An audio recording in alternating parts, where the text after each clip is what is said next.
नमस्कार दोस्तों। आज हम बात करने वाले हैं एक ऐसे सवाल पर जो कई लोगों के मन में है।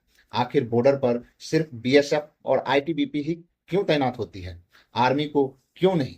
अगर आप भी यही सोचते हैं कि सीमाओं की सुरक्षा सेना को करनी चाहिए तो यह वीडियो आपके लिए है। चलिए शुरू करते हैं बिना किसी लांग लपेट के। भारत की सुरक्षा दो स्तरों पर होती है। पहला, आर्मी, जिसका मुख्य काम होता है युद्ध लड़ना, राष्ट्रीय सुरक्षा को संभालना और बड़ी सैन्य ऑपरेशन करना। दूसरा, अर्धसैनिक बल, सेंट्रल आर्म्ड पुलिस फोर्स, जिसका काम है सीमाओं की निगरानी करना, घुसपैठ रोकना, तस्करी पर नजर रखना और शांति बनाए रखना। अर्धसैनिक बलों में शामिल होते हैं बीएसएफ, आईटीबीपी, एसएसबी और कुछ अन्य बल जिसकी भूमिका आंतरिक सुरक्षा में होती है। कौन सी सीमाएं की सुरक्षा कौन करता है, चलिए पहले ये भी जान लेते हैं। भारत की अलग अलग सीमाओं पर अलग अलग फोर्स तैनात है। जैसे बीएसएफ पाकिस्तान और बांग्लादेश से लगी सीमाओं पर, आईटीबीपी चीन से लगी ऊंची पहाड़ियों वाली सीमाओं पर, एसएसबी नेपाल और भूटान जैसी ओपन बॉर्डर से जुड़ी सीमाओं पर। सेना को बॉर्डर पर क्यों तैनात नहीं किया जाता? आर्मी को लड़ाई के लिए ट्रेंड किया जाता है।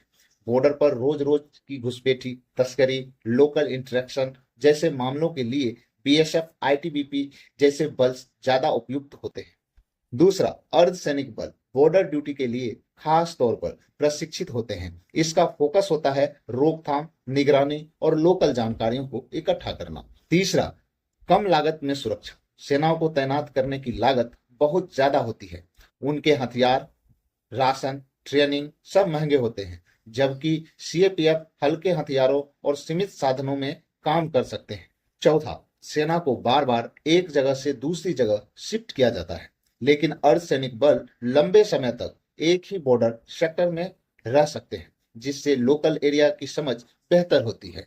नहीं दोस्तों, यह सिर्फ भारत की बात नहीं है। अमेरिका अपनी मॉस्को बॉर्डर पर यूएस बॉर्डर पेट्रोल तैनात करता है, सेना नहीं। रूस, चीन दोनों देश सीमाओं पर अलग से बॉर्डर गार्ड्स रखते हैं। कई छोटे देश जिसके पास अर्धसैनिक बल नहीं होते, वो अपनी सेनाओं से ही सीमा सुरक्षा करवाते हैं। लेकिन भारत जैसे बड़े देश यह मॉडल ज्यादा प्रभावी होता है। क्या युद्ध की स्थिति में सेना बॉर्डर पर नहीं आती? बिल्कुल आती है। जब सीमा पर युद्ध जैसी स्थिति बनती है, जैसे 1999 का कारगिल युद्ध या फिर गलवान में चीन के साथ झड़प, तो सेना तुरंत एक्शन में आती है। सीएपीएफ उस वक्त बैक फुट पर जाती है और फोकस शिफ्ट हो जाता है बॉर्डर गार्डिंग से लेकर मिलिट्री ऑपरेशन तक।